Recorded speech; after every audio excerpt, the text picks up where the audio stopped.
Star জলসার নতুন ধারাবাহিক তোমাদের রানী আর পাঁচটা ধারাবাহিকের মতো নিপাট পারিবারিক ড্রামার গল্প হলেও শুরুর সপ্তাহ থেকে টিআরপি তালিকায় জায়গা করে ফেলেছে এই ধারাবাহিক।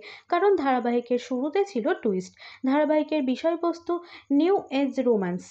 মদ্যপ অবস্থায় দুর্জয় তার জুনিয়র রানীর সঙ্গে বিয়ের আগেই শারীরিকভাবে ঘনিষ্ঠ হয়ে পড়ে, আর তাতে গর্ভবতী হয়ে পড়ে রানী।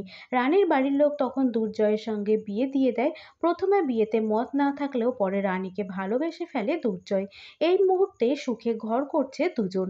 তবে দুর্জয় রানীর সুখী দাম্পত্যের একমাত্র শত্রু অনিশা, দুর্জয়ের প্রাক্তন গার্লফ্রেন্ড। এখন সে ফের দুর্জয়ের জীবনে ফিরে আসতে চায়, তাই দুর্জয় রানীকে আলাদা করার প্রাণপণ চেষ্টা করছে সে। তবে অনিশাকে কোনো ক্রমে সামনে নিলেও ফের নতুন বিপদ এসে উপস্থিত দুর্জয় রানীর জীবনে।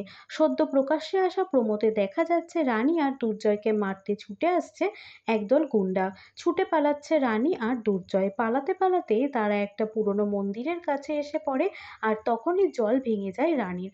দুর্জয় বলে কোনো হাসপাতালে নয়, এই মন্দিরেই জন্ম হবে তাদের সন্তানের। রানী যেন শুধু দুর্জয়ের ওপর ভরসা রাখে।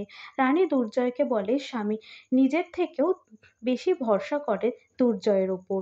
আর তারপরে দেখা যায় খড়ের গাদার মধ্যে রানীকে শুইয়ে ডেলিভারি করছে দুর্জয়। রানীর আর্তনাদে শোরগোল পড়ে যায় পোড়ো মন্দিরে। 1 ঘন্টার মহাপর্বে দেখা মিলবে রানীর গর্ভের সন্তান ভূমিষ্ঠ হওয়ার গল্প।